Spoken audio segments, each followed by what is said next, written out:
Have you ever stayed up at night replaying a problem over and over again in your head, wishing you could fix it, change it, or understand it? What if the reason you're tired, overwhelmed, and anxious is because you're trying to control something Allah never asked you to carry? There is peace in surrender. There is strength in saying, Ya Allah, I leave it to you. The more you try to force what's beyond your reach, the more exhausted your soul becomes. But the moment you step back and let Allah handle what you cannot, everything begins to shift. In this reminder, we'll explore how faith replaces frustration and how true power begins where your control ends. The illusion of control. My beloved brothers and sisters, one of the greatest tricks of the nafs is to convince us that we are in control. That if we just try harder, stress more, think deeper, we can fix everything. But the reality is, control is an illusion. Only Allah has full power over every outcome. You may plan, prepare, and do your best, but the final result is in His hands, not yours. How often do we find ourselves exhausted, not because of the hardship itself, but because of our constant need to control it? We replay conversations, try to fix other people, chase results that are not ours to determine. And all the while, our hearts grow restless, forgetting that peace comes not from control, but from trust in the controller. The Quran reminds us, and they plan, and Allah plans, but Allah is the best of planners. You see, there is a silent arrogance in trying to manage what only Allah can. It's subtle.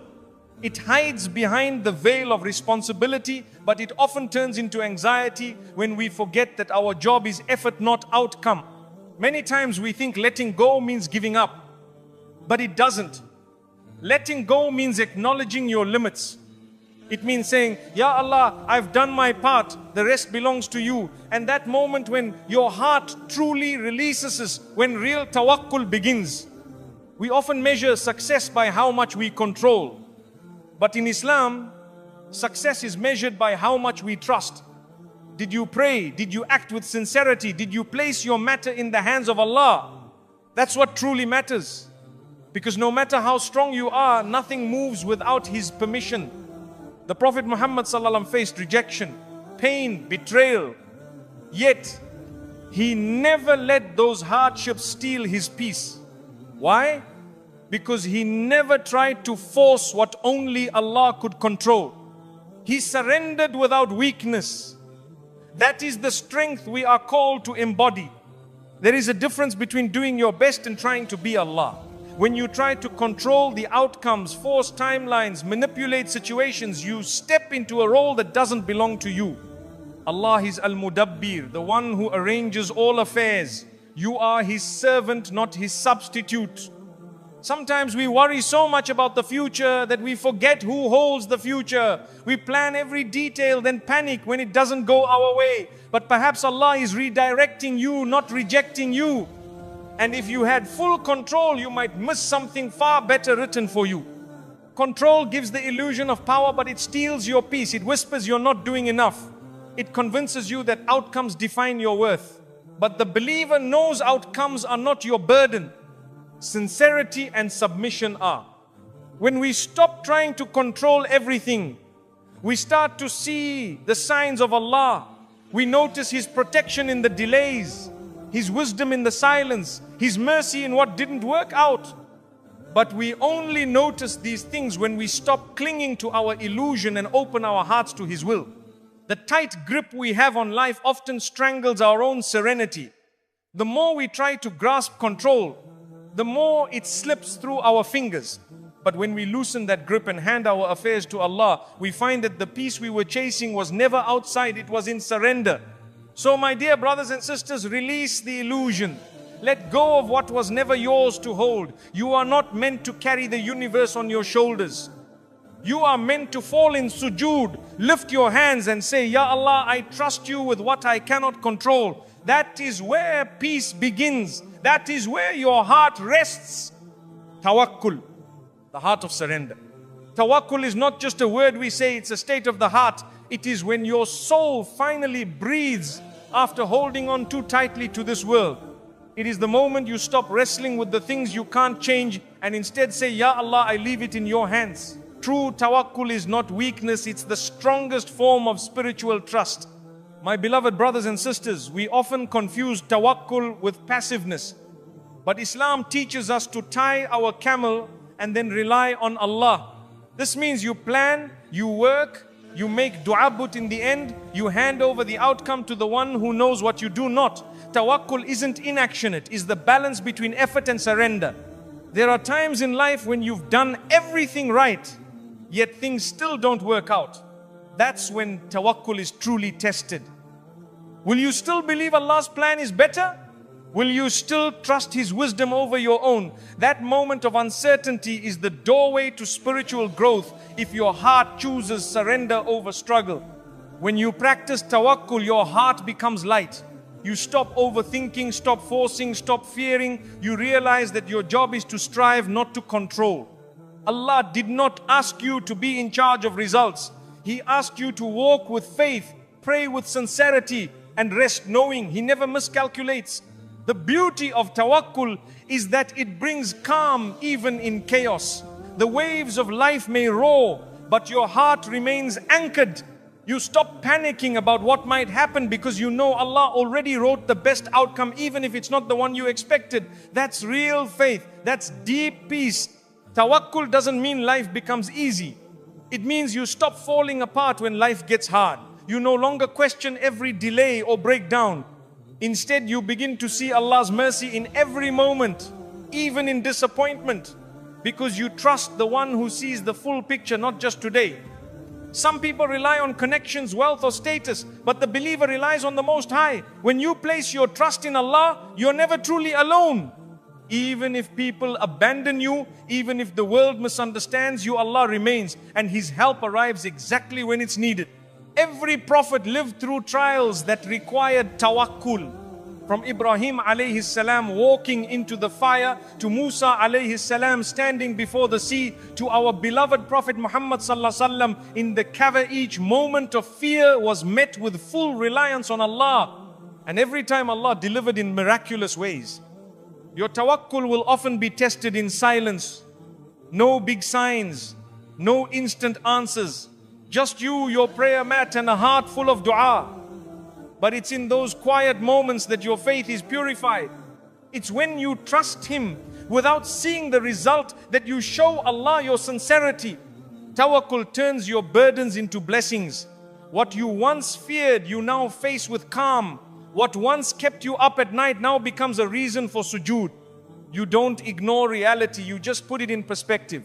You see trials as tools and delays as divine timing. When you place your trust in Allah, you allow space for miracles. Doors open from directions you never imagined. Comfort arrives in unexpected forms. And sometimes what you prayed for is replaced with something far better. Not because you earned it, but because you trusted His plan over your own. So my brothers and sisters, carry this in your heart. Tawakkul is the secret to serenity. Not because life gets easier, but because your soul finally lets go of control. Say it often, Hasbunallahu wa ni'mal wakeel. Allah is sufficient for us and the best one to rely on. Ameen. When worry becomes worship, there are times when your heart is so heavy, your mind so restless, that you find yourself pacing, sighing, and overthinking. But my brothers and sisters, worry in the hands of a believer can be transformed. When you take that pain and raise your hands to the sky with dua, it is no longer anxiety, it becomes an act of worship. You were never meant to carry everything alone. That worry, that fear, that sadness, it's a call from Allah to return to Him. Every tear you cry in sujood is counted. Every whisper of Ya Allah, help me is heard. When you convert your fear into reliance, you are not just coping, you are worshipping.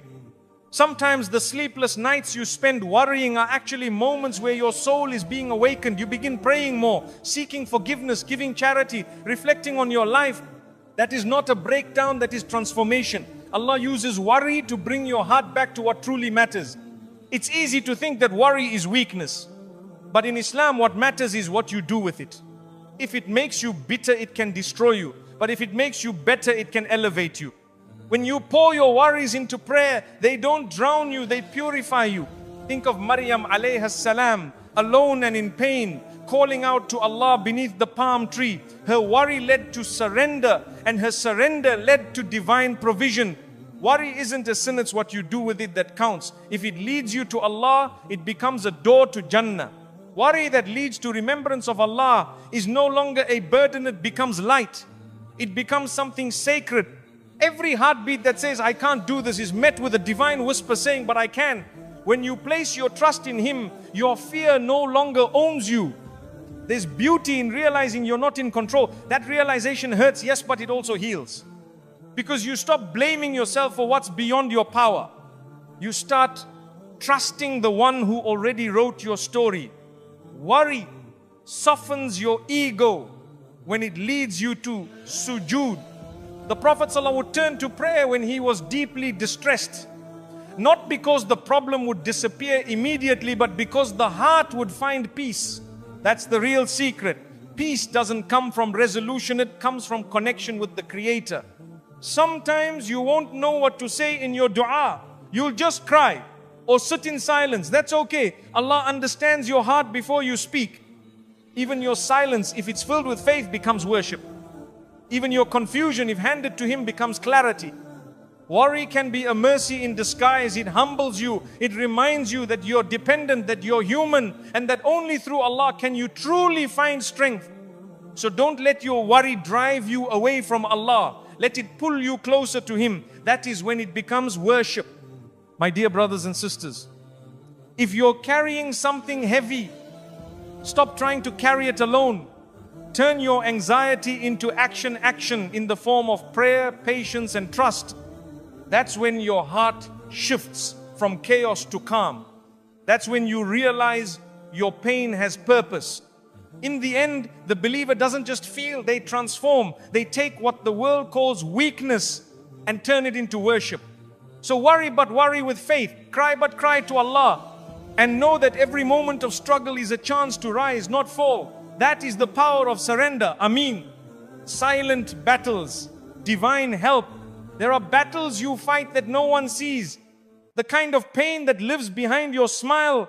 The kind of struggle you carry in silence because words wouldn't do it justice. My brothers and sisters, Allah sees what others cannot. The quietest cries of your heart are heard by the one who created